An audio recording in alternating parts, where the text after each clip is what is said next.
Well, today, students at West Valley Innovation Centre unboxed a complete airplane kit provided by CubCrafters as part of a new aerospace programme. Our reporter Anissa Williams has the full story.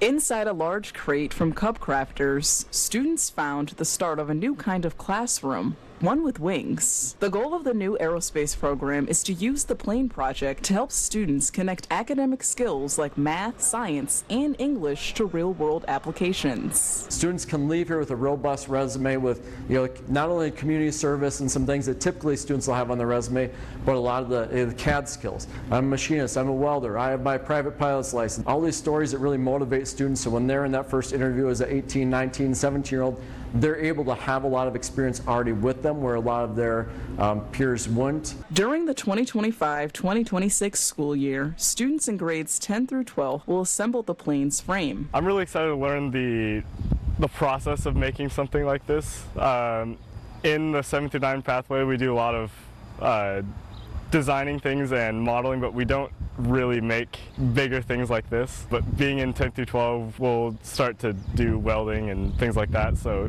being able to put it all together, get a final product, I think it'll be awesome. I'm excited to learn.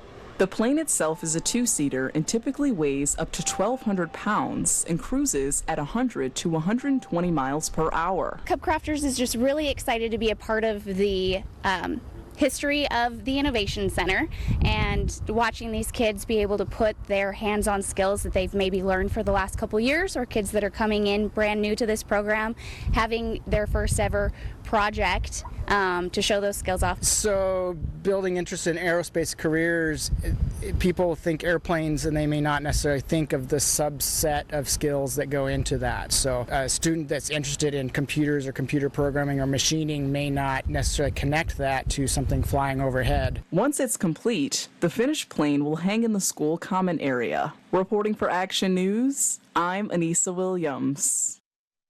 Well, thank you, Anissa. And the Innovation Centre plans to build a new plane every 2 years.